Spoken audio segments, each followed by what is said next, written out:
Hey, welcome back to Business 163 Personal Finance. We're now on video number 2 in this first module.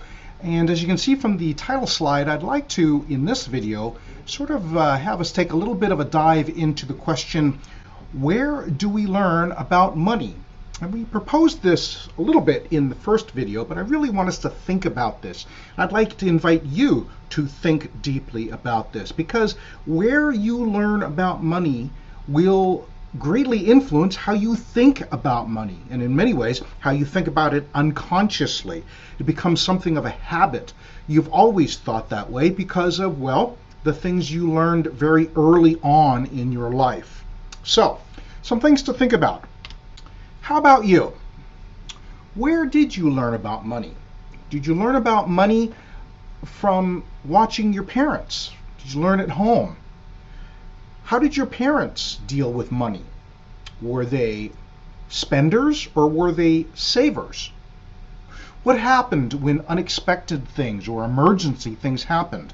Were your parents well equipped to handle, for instance, a car breaking down, or a huge leak in the bathroom, or those kinds of emergencies? Or were they poorly equipped, and therefore were you always seemed like your parents were stressed about money and that never had enough to make ends meet and having to put bills on credit cards? Or what are the kinds of things you observed in your parents' behavior?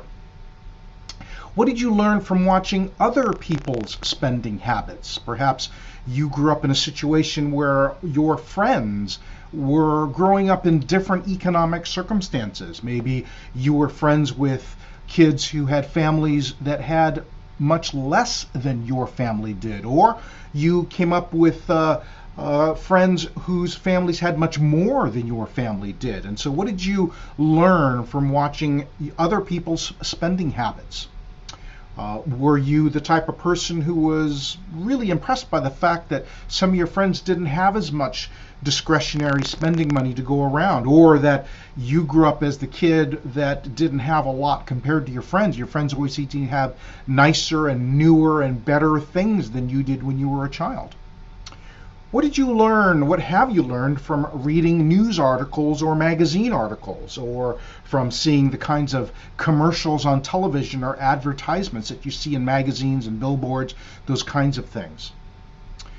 Were you the type of person, are you the type of person who has listened to financial advice, newscasters, podcasts, influencers on social media, talking about being wise with your money? And especially, I realize that now that you're taking this course, you may be more amenable to listening to those kinds of things. What did you learn from them? In fact, think about this for a moment. Where did you get your ideas from about, for instance, what's a good paying job? What's a good career? What's a intelligent choice in terms of what major to pursue or what will make you happy? What's your idea of a number that represents a decent income? Is it $100,000 a year? Is it something more than $15 an hour, the minimum wage? Is it $250,000 a year? And again, where did you get that number? The number is, of course, somewhat secondary. The question is, where did you formulate your ideas about what represents a decent income? And drilling even further, here's another question. What's your idea of a wise purchase, and why? Is it buying Amazon.com stock at a particular price and then watching it increase? Or is it waiting until that handbag or pair of pants that you want goes on sale and then making sure that you save a little money when you buy it at a lower price? Is it bargaining hard and negotiating the price on the vacation you take overseas? Or is it buying a particular type of a car, a particular brand, or even only buying a used car rather than a new car? Or is it paying cash for the car or leasing it rather than getting an automobile loan? What represents a wise, intelligent purchase to you? And more importantly, why did you reach that conclusion about it's wise or unwise, how other people spend their money? Really, what I'm asking you to do is to not only answer those questions, but really think hard about where did you learn, where did you get these kinds of conclusions? And how has that affected you? How has that affected your spending to date? How has it affected the way you look at money and the way you look at savings and the way you look at jobs and income? Where did you get these kinds of notions about money and what being responsible with money means?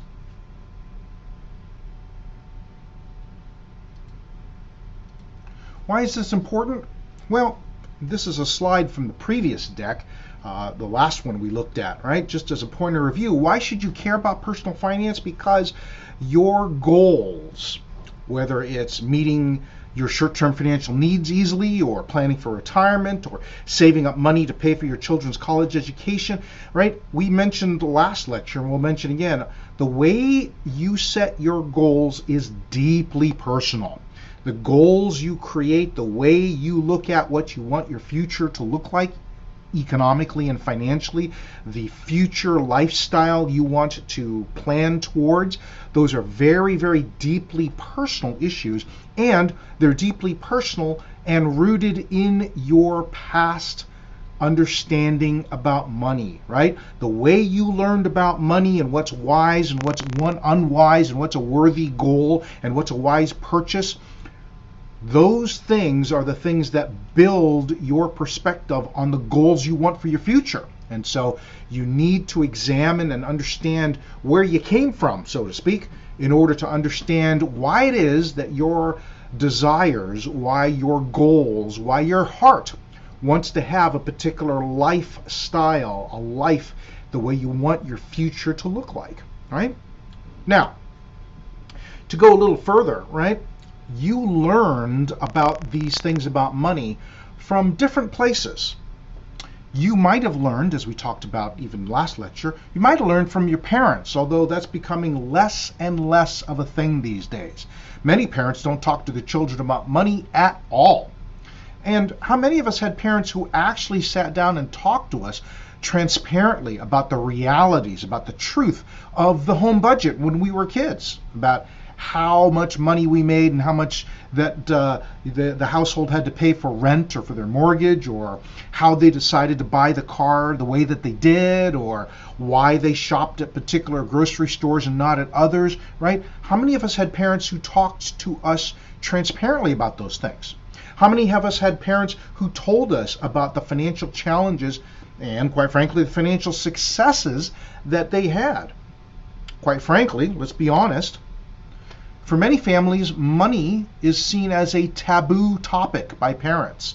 Many times, right, when we're little as kids, our parents feel like money is an adult issue. And so let's not talk to them about adult issues when they're too young to really understand, to have the emotional bandwidth to deal with these things. Let's just let our kids enjoy their childhood free of having to worry about adult worries and adult issues. That's one reason, of course, and that's true when we were little, right? As we get older, many parents aren't really sure about our own knowledge as parents, and so we're embarrassed to show our own ignorance in front of our kids, right? Many of us had parents who maybe hadn't really learned about financial literacy themselves, and so what were they going to pass on, right? And so many times what happens in many families is that kids only see the results, the consequences of bad financial habits, right? When parents get into investment opportunities that are a little too risky for their own situation,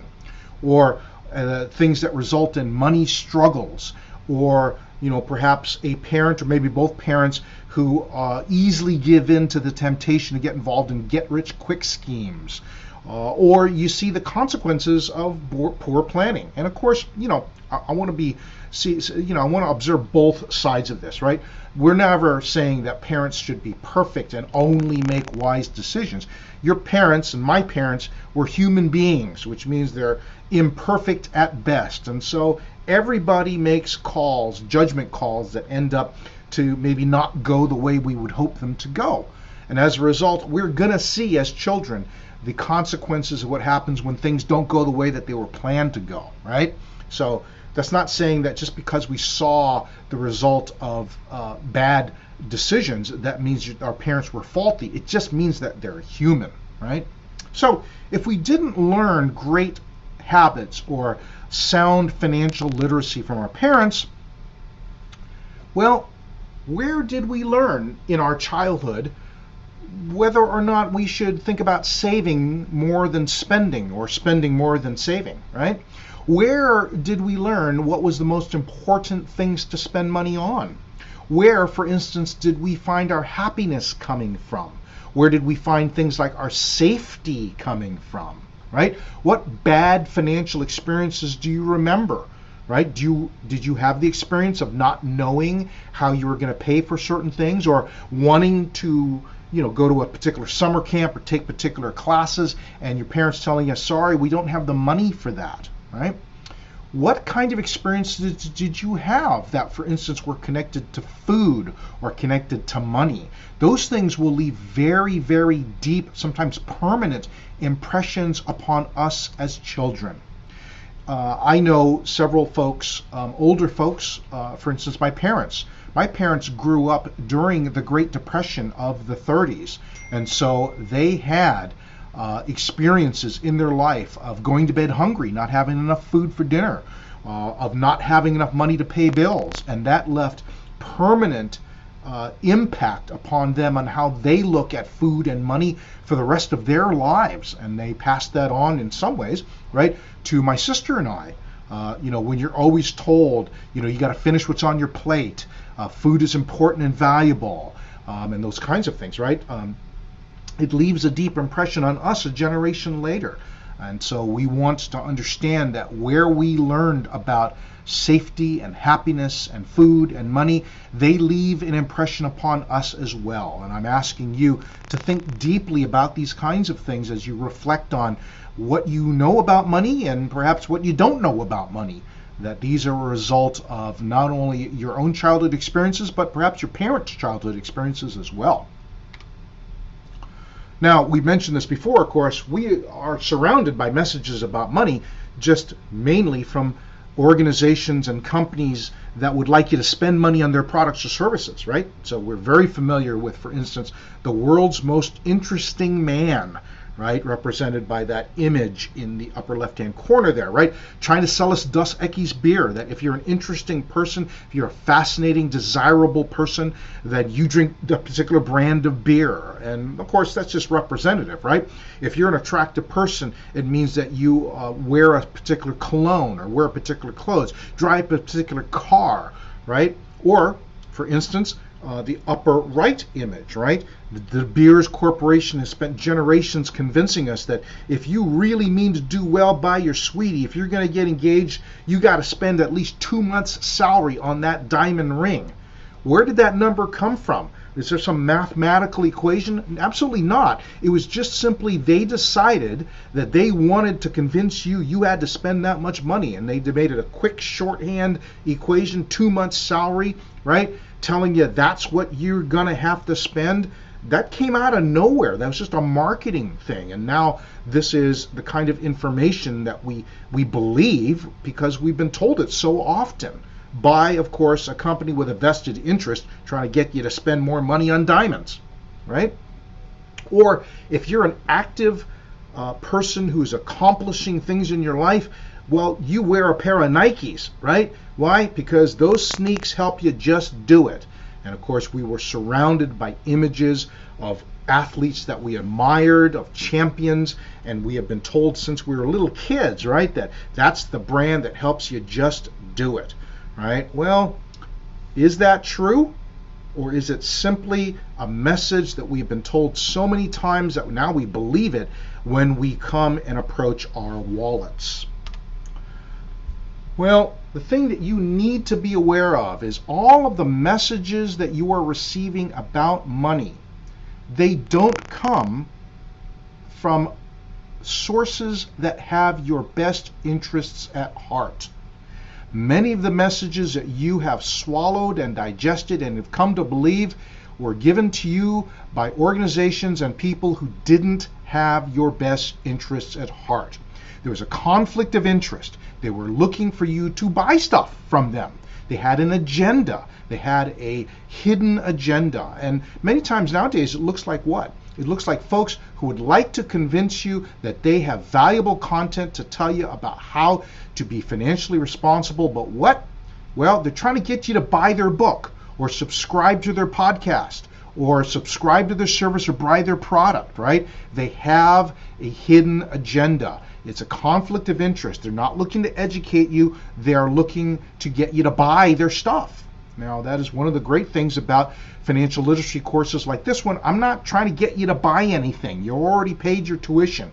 We want you to walk away from this course better educated to make wise decisions for your own life, not to buy something from us, right?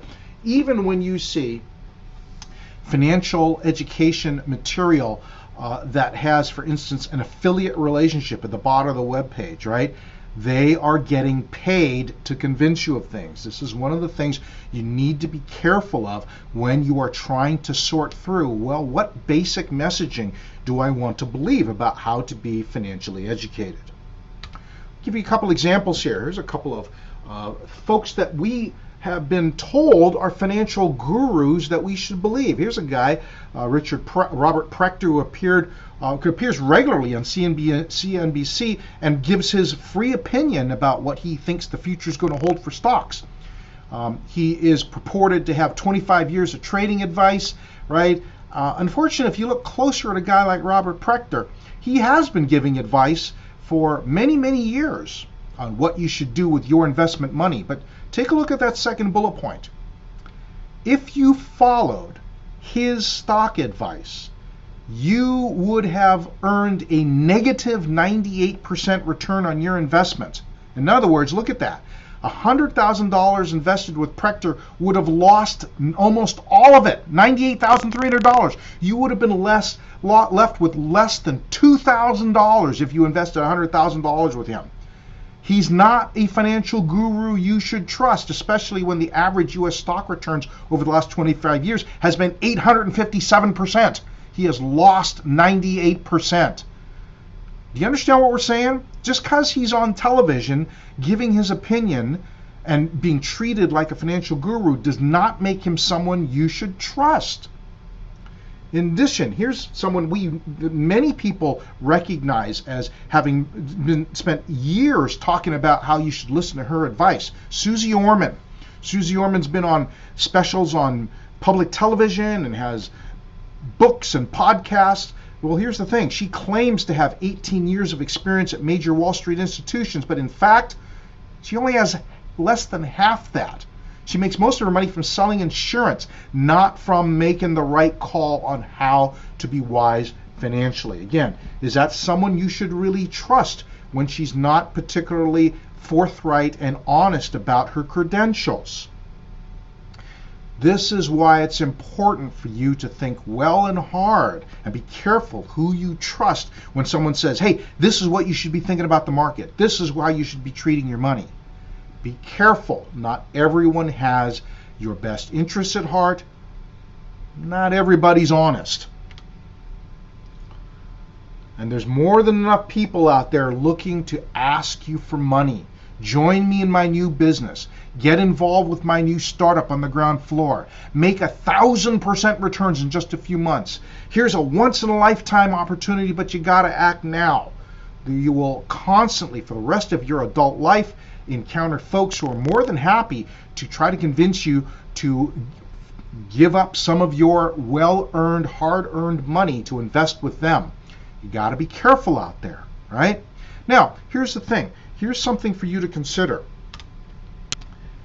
Making a financial mistake has a different cost at different ages. If you make a mistake financially at different ages, right, it can have a different set of consequences. For instance, think about it. If you're 13 years old and you decide over the summer, hey, I'm going to open up a lemonade stand. And if you make some really bad mistakes and your lemonade stand goes bust, what do you stand to lose? You might end up losing maybe $50, maybe $100. You'll learn a hard lesson, but the cost is relatively low, right? 20 years later, if you decide at 33 years old, hey, I'm going to open a food truck. Hey, if you make a mistake and that goes bust, that might cost you $50,000, right? Much different than losing 50 bucks on a lemonade stand, right? Hey, let's say you decide at 43 years old to make a complete, absolute, drastic career change. If that doesn't go well, what could happen? Yeah, you could torpedo your entire career. You may end up losing your home, losing your savings, losing a lot more, even a lot more than just $50,000 in a food truck, right? And think about it. If you're 63 years old and you've made a risky, poor retirement investment, what might be the cost of that? Yes, that's why, quite frankly, it's so important to learn about financial literacy and learn about personal finances now. Because the older you get, the mistakes you make will cost you much, much more than when you were much younger. Now, right now, today is always the right day to, well, invest in yourself by learning about how personal finances and money works in your life today. So, it's a great thing that you have invested in taking this course. And this is very much a part of what your future life and what your future happiness can look like. In fact, let's talk a little bit as we end this particular video. Let's talk about happiness. An important principle for you to really think hard about as we end this particular video. Your personal happiness has very, very little to do with your income level. There are lots of people out there who keep thinking, hey, if I just make this much more a year, I'm going to finally be happy. Hey, if I earn this, if I get this promotion, if I get this raise, and then I'm finally going to be happy. And I've got to tell you, the more that we look and examine at people and their experiences learning about personal finance, personal happiness really has very little or nothing to do with a level of income. Rather, it has everything to do with what you make with what you have. What do you do with what you earn? What do you save? What do you invest? What do you spend? What do you not spend? And what do you spend it on?